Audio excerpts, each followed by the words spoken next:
ಸಿದ್ಧಿವಿನಾಯಕನ ಭಕ್ತಿಯಲ್ಲಿ ಬಲಗೊಂಡು ಭಕ್ತಿಪೂರ್ವಕದಿಂದ ಸತಿಯರೆಲ್ಲ ಮುತ್ತೈದೆತನಗಳನ್ನು ಮುದದಿಂದ ಕೊಡು ಎಂದು ಅರ್ತಿಯಿಂದಲೇ ನವ್ವಿನೂತರಾಗ ಕತ್ತಲೆ ರಾಯನಿಗೆ ಪುತ್ರ ಹುಟ್ಟಿದನೆಂದು ಮಿತ್ರಭೂಸುರರೆಲ್ಲ ನೆರೆದು ಬೇಗ ಅರ್ತಿಯಿಂದಲೇ ಜಾತ ಕರ್ಮಗಳನ್ನೇ ಮಾಡಿ ಇಟ್ಟರ್ ಕಾಳಿಂಗರಾಯನೆಂಬ ಹೆಸರ.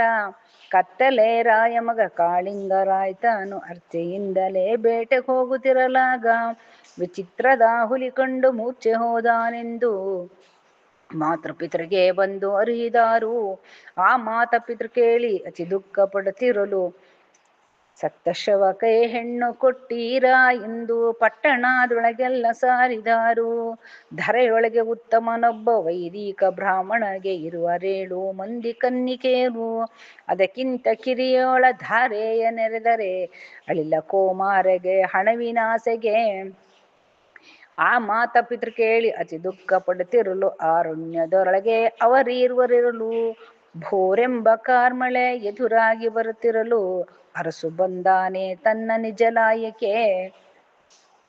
ಆ ಸಮಯದೊಳಗೊಬ್ಬ ಗೋಗಳ ಹೊಡುಕೊಂಡು ಗೋಗಳ ಬರುವುದು ಆ ತರುಣಿ ಕಂಡು ಇದೇನು ಕಾರಣವೆಂದು ಗೋಗಳ ಪೇಳಲು ಭೀಮಸೇನೋ ಮೇರ್ಲೋಕದೊಳಗೆ ಇಂದಿಗೊರ್ಷದಿ ನಮ್ಮ ತಂದೆ ತಾಯಿ ಮನೆಯೊಳಗೆ ಮಾಡಿದ ವ್ರತವನ್ನು ಮರೆತೇ ಇದ್ದೆ.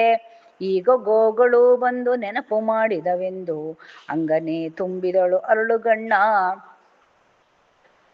ಆಯ ಮನೆ ತೆಣೆಗೆ ಹೋಗಿ ಬೇಗನೆ ಮೈ ತೊಳೆದು ದೇವಾಂಗ ಪಟ್ಟೆ ವಸ್ತ್ರವನ್ನೇ ಉಟ್ಟು ಉಂಡೆ ಮರಳನೆ ತೆಗೆದು ಭಂಡಾರವನ್ನೇ ಮಾಡಿ ನಾರು ಬತ್ತಿಯ ಹೊಸೆದು ನೀರೆಣ್ಣೆ ನೆರೆದಳು.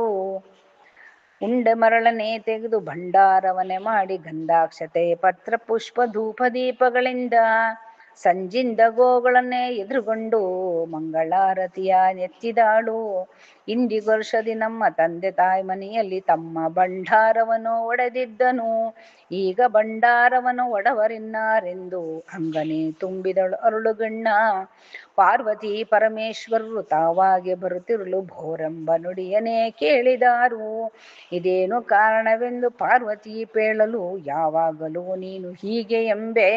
ನಂದಿಯನ್ನೇ ಏರ್ಕೊಂಡು ಕೆಂಜಡೆಯ ಸುರುಟ್ಕೊಂಡು ಕಾಮಂಡ್ಲದ ಉದಕವನ್ನು ಪಿಡಿದುಕೊಂಡು ತಂದು ಕಾಮಂಡ್ಲದ ಉದಕವನ್ನೇ ಪ್ರೋಕ್ಷಿಸಲು ಭೂಮಂಡ್ಲದ ಪತಿಯು ಮೈ ಮುರಿದೆದ್ದನು.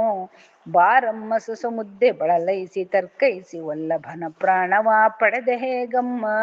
ನಾನಲ್ಲ ಜನನಿಯೇ ಪಾರ್ವತಿ ಪರಮೇಶ್ವರರ ಅನುಗ್ರಹದಿಂದ ಪಡೆದೆ ನಮ್ಮ.